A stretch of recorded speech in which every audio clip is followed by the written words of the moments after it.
Greetings my friends and loyal viewers, as always, I am your host V, and tonight, in this special edition of Douche World Order News, I wanted to share one of my favorite works of literature, as I feel its thematic value is one of utmost importance, as the free world shifts towards a totalitarian world state ruled over by a cadre of mentally deranged, sociopathic homosexuals, transvestites, and other assorted freaks that defy the will of the Creator with their every breath.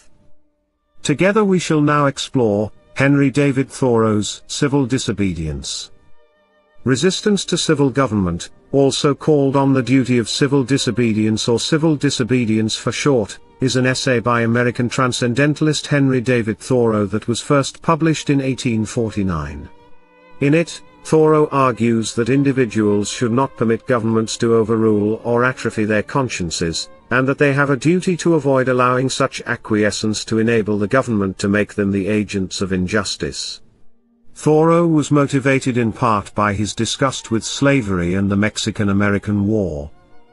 Thoreau asserts that because governments are typically more harmful than helpful, they therefore cannot be justified. Democracy is no cure for this, as majorities simply by virtue of being majorities do not also gain the virtues of wisdom and justice. The judgment of an individual's conscience is not necessarily inferior to the decisions of a political body or majority, and so it is not desirable to cultivate a respect for the law, so much as for the right. The only obligation which I have a right to assume is to do at any time what I think right. Law never made men a whit more just, and, by means of their respect for it, even the well-disposed are daily made the agents of injustice.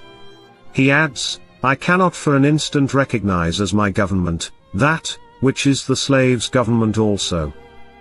The government, according to Thoreau, is not just a little corrupt or unjust in the course of doing its otherwise important work, but in fact the government is primarily an agent of corruption and injustice. Because of this, it is not too soon for honest men to rebel and revolutionize. 8. Political philosophers have counseled caution about revolution because the upheaval of revolution typically causes a lot of expense and suffering. Thoreau contends that such a cost/benefit analysis is inappropriate when the government is actively facilitating an injustice as extreme as slavery. Such a fundamental immorality justifies any difficulty or expense to bring it to an end. This people must cease to hold slaves, and to make war on Mexico, though it cost them their existence as a people. Thoreau tells his audience that they cannot blame this problem solely on pro-slavery Southern politicians, but must put the blame on those in, for instance, Massachusetts, who are more interested in commerce and agriculture than they are in humanity, and are not prepared to do justice to the slave and to Mexico, cost what it may. There are thousands who are in opinion opposed to slavery and to the war, who yet in effect do nothing to put an end to them. He exhorts people not to just wait passively for an opportunity to vote for justice, because voting for justice is as ineffective as wishing for justice. What you need to do is to actually be just. This is not to say that you have an obligation to devote your life to fighting for justice, but you do have an obligation not to commit injustice, and not to give injustice your practical support. Paying taxes is one way in which otherwise well-meaning people collaborate in injustice. People who proclaim that the war in Mexico is wrong and that it is wrong to enforce slavery contradict themselves if they fund both things by paying taxes. Thoreau points out that the same people who applaud soldiers for refusing to fight an unjust war are not themselves willing to refuse to fund the government that started the war. In a constitutional republic like the United States, people often think that the proper response to an unjust law is to try to use the political process to change the law, but to obey and respect the law until it is changed. But if the law is itself clearly unjust, and the lawmaking process is not designed to quickly obliterate such unjust laws, then Thoreau says the law deserves no respect and it should be broken. In the case of the United States, the Constitution itself enshrines the institution of slavery, and therefore falls under this condemnation. Abolitionists, in Thoreau's opinion, should completely withdraw their support of the government and stop paying taxes, even if this means courting imprisonment, or even violence. Under a government which imprisons any unjustly, the true place for a just man is also a prison, where the state places those who are not with her, but against her, the only house in a slave state in which a free man can abide with honor. Cast your whole vote, not a strip of paper merely, but your whole influence. A minority is powerless while it conforms to the majority. It is not even a minority then, but it is irresistible when it clogs by its whole weight. If the alternative is to keep all just men in prison, or give up war and slavery, the state will not hesitate which to choose. If 1,000 men were not to pay their tax bills this year, that would not be a violent and bloody measure, as it would be to pay them, and enable the state to commit violence and shed innocent blood. This is, in fact, the definition of a peaceable revolution, if any such is possible. But even suppose blood should flow. Is there not a sort of blood shed when the conscience is wounded? Through this wound a man's real manhood and immortality flow out, and he bleeds to an everlasting death. I see this blood flowing now. Because the government will retaliate, Thoreau says he prefers living simply because he therefore has less to lose. I can afford to refuse allegiance to Massachusetts. It costs me less in every sense to incur the penalty of disobedience to the state than it would to obey. I should feel as if I were worth less in that case. He was briefly imprisoned for refusing to pay the poll tax, but even in jail felt freer than the people outside.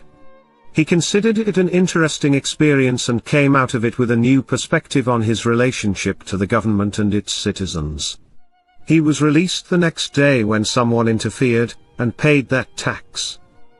Thoreau said he was willing to pay the highway tax, which went to pay for something of benefit to his neighbors, but that he was opposed to taxes that went to support the government itself, even if he could not tell if his particular contribution would eventually be spent on an unjust project or a beneficial one. I simply wish to refuse allegiance to the state, to withdraw and stand aloof from it effectually. Because government is man-made, not an element of nature or an act of God, Thoreau hoped that its makers could be reasoned with. As governments go, he felt, the US government, with all its faults, was not the worst and even had some admirable qualities. But he felt we could and should insist on better. The progress from an absolute to a limited monarchy, from a limited monarchy to a democracy, is a progress toward a true respect for the individual. Is a democracy, such as we know it, the last improvement possible in government? Is it not possible to take a step further towards recognizing and organizing the rights of man? There will never be a really free and enlightened state until the state comes to recognize the individual as a higher and independent power, from which all its own power and authority are derived, and treats him accordingly. An aphorism often erroneously attributed to Thomas Jefferson, that government is best which governs least, was actually found in Thoreau's Civil Disobedience.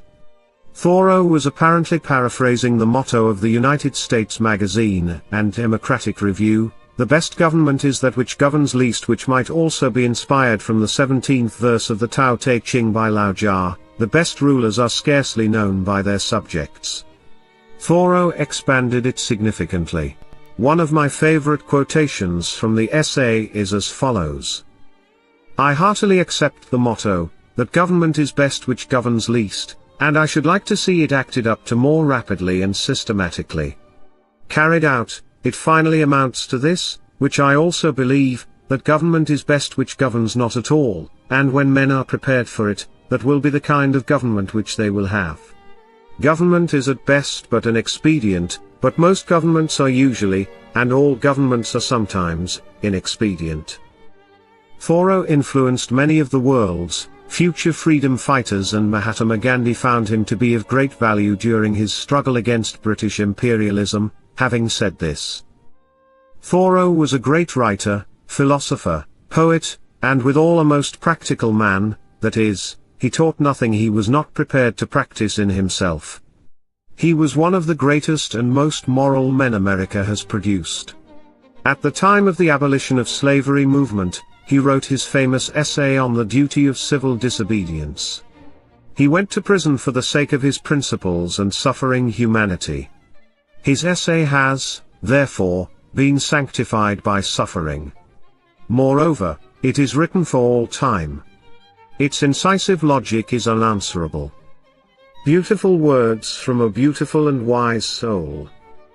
The reason I chose this particular essay for this video was because we are currently standing at a great precipice, one where man has to make a choice, whether to sit idly by wasting away his hours in the pursuit of goals that will never bear fruit, once the New World Order clown world shit show has solidified itself to the degree that we will be incapable of stopping its juggernaut of abject and utter stupidity, or we can begin to organize and rally ourselves, peacefully at first, and if it comes down to it, initiate a campaign of extreme violence where the heads of the leaders and supporters of this secret plot will be forever displayed on poles all across the world, so that we may never forget the war for our very souls we were forced to wage, when all we wanted to do was live out our lives peacefully. Regardless of what you think is really happening in the world right now, the fact remains that there is a satanic coven of witchcraft practicing, child-sacrificing monsters that have, for decades, been working behind the scenes to bring about the apocalypse like it was some damned movie script. Many of you do not realize this, but the very word Hollywood, where so many of our minds have been programmed from, is a reference to the ancient Babylonian practice of making magic wands out of the wood of the holly tree. This is why they call it movie magic. Hollywood and most of the actors therein are practicing Satanists, cannibals, and engaged in ritualistic sodomy and sacrifice of children. The evidence is all around you, you just need to look for it. We need to begin fighting back. Prepare for war. It is your duty. Please like, share, and subscribe. Thanks for watching.